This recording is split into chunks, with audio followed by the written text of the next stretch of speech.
naloko na. Napitikan ako dun. Nayari ako ng NCAP, tol. Nayari ako.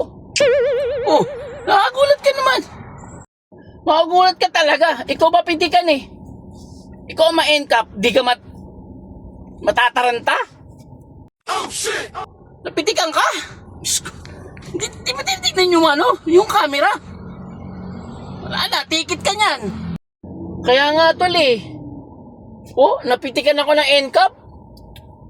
Walang ticket? Wala akong matitikitan. No contact comprehension at chuba-chuchu.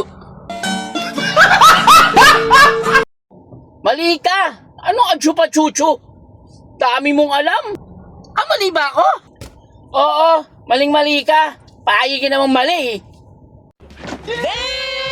Ano ka naging mali? Eh, yun yung trending ngayon. Ang daming mga driver na nagre-reklamo doon sa NCAP eh. Diyos ko naman yan. Paano ako magiging mali? Ano ba meaning ng NCAP mo? Bobo, buta. NCAP, di mo alam? Na, captured ako, pre. Wow naman! Wow! Ayun ba yun?